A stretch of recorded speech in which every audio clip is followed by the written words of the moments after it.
really want this to be out there and used. And the only way things can really be out there and used, except perhaps in open source, is through the company model, and that really thrives on certain traditional modes. And those are help with recruiting, which we do, help with raising the next rounds of funding, which we do well and probably a lot better than you will, and help with some of the strategy, some of the business development, marketing, and things like that. You're going to always be more expert than we are on the technology and so on. So we're going to take our cues from you on that. We'll get help on strategy from others, and then we try and serve as your board advisors, counselors, and augmented reality funders. So we're going to try and help you move forward. So let's talk a little bit about the drivers. I think most of this is probably pretty well known, but the things that we see is that the world is fast getting richer. From the year 1000 to the year 1800, the world only grew GDP per capita all across the world at 0.1% a year. Because everyone was a slave, a serf, or a king. It wasn't just nothing in between. Then in 1800, the bond market, the Rothschild family broke that, made capital mobile, and we started getting rich because there was productivity to move capital around to the new thing. You're the new thing. You're not there yet, but you're going to be the next big thing. And then productivity started moving up at about 1.25% a year. And that went from 1800 to 1975. From 1975 to 2010, the GDP per capita in the world has been growing at 3% a year. So as you can imagine, the curve looks like a perfect Kurzweil curve like this. It's amazing. So the world is getting richer and ready to have demand for the applications that you're going to be building. Now, the other thing is Moore's Law. Miniaturization, cheaper, faster, better, is going to be continuing. So you need to be thinking about not the current generation of iBoard, but the one that'll be nano iBoard, which will be out, a few years hence, and what the cost structure will be for that, and the kind of better demand that it'll allow, and so on. So I think, don't think static, think very much linear, think very much dynamic in your development plans and how that'll affect market demand. Bandwidth, the phones, everything's getting cheaper, faster, the cameras, all that stuff is what's been required before this could really be an industry. Some of it is still not there. The user interfaces and some other things we'll talk about, challenges, is not perfect in many of these areas. You're going to be developing those solutions, and we look forward to funding some of them.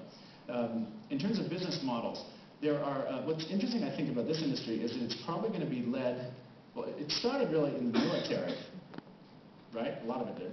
And I think the first applications mostly are going to be in the B2C area, for some obvious reasons. B2B will probably follow, but it's going to be there. Maybe it'll lead in certain specific niches. But this is unusual. Most businesses have started, in the technology world, a lot of them have started traditionally in the IT shop. But the world is now different because of the proliferation of phones and bandwidth and so on. So the consumer is really driving an awful lot of the agenda. And so that's why I think a lot of the things you're developing are going to be first for the consumer. And so you should look to us to try and help with those kind of connections and so on.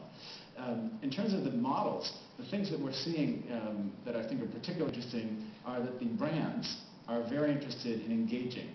And the augmented reality engagement model is quite compelling and quite unusual. And therefore, the sponsorship or advertising have a whole range of variations that can be used and addressed through your applications.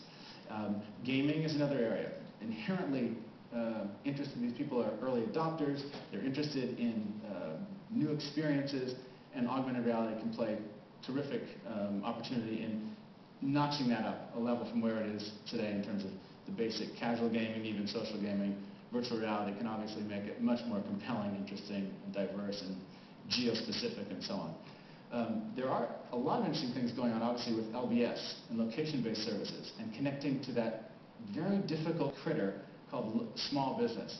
Small business for VC is a very difficult market to attack because it's hard to get scale, they're expensive to go and call on, and so on. But now through communications modes and location-based services, couponing, other things, we think that there's going to be a very interesting play, or many plays, that augmented reality will help with. And then another thing, we just saw a deal very recently that got us all excited, applications on top of SMS. And maybe not super high-tech and fancy for augmented reality, but it got rid of the problem of proliferation of handset diversity, because everybody has SMS.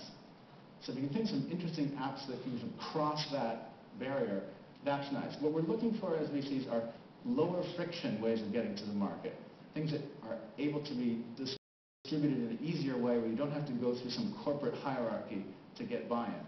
It's obviously not going to be the case generally in consumer, but in consumer the big barriers, in the US anyway, have been the carriers, the telephone carriers and cable carriers.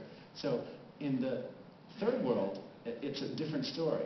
There, people are much more interested in increasing usage, and so there is more opportunity. But in the US, still carriers have been more of a negative and a barrier, so we're, as VCs, always looking for things where you can reduce the friction, make it faster to get out to broad markets and into the hands of consumers or buyers. On the business side, a few things that it goes. And in this event here, networking, like scanning around and seeing immediately the person's social sort of value rank on like some kind of an augmented Facebook status, so I can look around and say, oh, I need to talk to Christine because she's got a super high rank, she has millions of followers. Everybody looks to her as an expert in this field. Those kind of things for business networking will be very useful, and we see those as opportunities where people will actually pay. It's tough to get the consumer to pay, except for things like gaming and dating and things like that, but in the business world, people do pay for value-added services. Challenges. Well, let's first go about scale and channel. The issues on anything that's going to the consumer is always going to be scale and distribution. Quality and so on too, but scale and distribution are the big issues.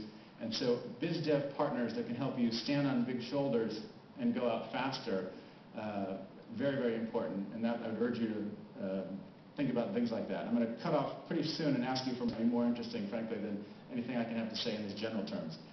In terms of challenges, again, we don't like to have to go into businesses where you have to change user behavior. So if you can do things that follow the 7 sins, what people are compelled by, lust, hunger, fear, greed, social status, those are generally good things to bet on because it's human nature. And one of our very strong convictions is that technology changes, but human nature doesn't. So if you can tap into traditional human biological needs and so on, but augment them and help people feed those needs, that's probably going to be something that will be compelling and have latent demand.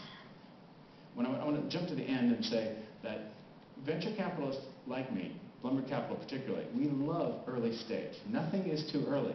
You can be one person in a garage with a dog, preferably 2 people, but should have a dog, and that's okay. But we don't like to fund science projects. So we want you to be really connected to understanding what is the latent demand. Who's going to buy this or use this service? And you don't have to have a complete grasp of it, but you should have a reasonable grasp, or at least it's going in this direction, and we can work out details. But sometimes people come to us and just with a pure technological approach, and they think that we're going to be wowed by technology. And we are. But that's not what we fund. We fund somebody who can deliver something of value that people are going to actually pay for in some way, or that somebody can make money on. Even if it's a free app, but there's going to be sponsorship involved, something of that nature. So that's important to keep in mind. And so I think I only have a few more minutes, and so I think I should stop now and just try and scan for questions. Don't ask, I will call on you. So please, anything you'd like to know about how the venture capital process works, if there's anything specific on AR, happy to, but again, I'm not an expert on the field, but we do think it's very promising, and happy to try and answer questions. Hi. Yes. One of the early keynotes at this conference used the metric of return on assets and claimed that was a dire situation of a decrease in wealth. And I hear you using the metric of gross domestic product to support your claim that wealth is increasing. I happen to agree with that.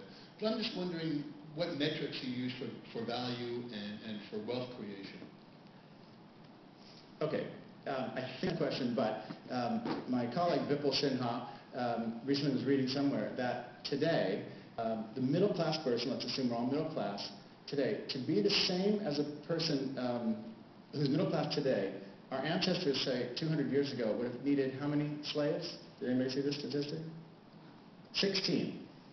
You'd need 16 slaves, say 200 years ago, time of George Washington, to basically be where most of us are today. You'd have a coachman, and you'd have a cook, and you understand the point. So these things are amazing. This is almost all through technology. I would argue technology is only possible through very robust, dynamic capitalism, especially the kind we see in Silicon Valley, where there's real cross-fertilization and people say, if you won't do it at Intel, I'm going to leave and start a new company and do it myself. Or I'm not picking on Intel. But the idea that people can do it themselves. And then there's another very important thing, that entrepreneurs, you, I hope you're entrepreneurial technologists, are like artists. You're not just in it for one big BAM painting that's worth $1 million and then you retire and go sit on a beach. There are a few like that. Most of you are artists that you have something to say to the world. You have an expression that you want to get out there. And you're going to, after you do your first company like Steve Jobs, you're going to do another company like Steve Jobs. And that's what's great. And we're not just in it for the money. It's really a bigger thing. And it is about making the world better. So what is so encouraging to me is that in the last 20 years, 400 million people have moved out of poverty into the middle class, mainly in China and India, just because they allow a little bit more dynamic capitalism to start going. And that's a very promising trend. So I'm excited about it. You're part of the future. And if we can be along to help fund, we'd love to do it. Next question. I'm going to start calling. I'm going to call my friend Christine Perret. Oh, there's, okay. But you first. Yes, ma'am. Yes, sir. I assume you're looking at AR companies. Can you give us yes. a little more information on that? Yes.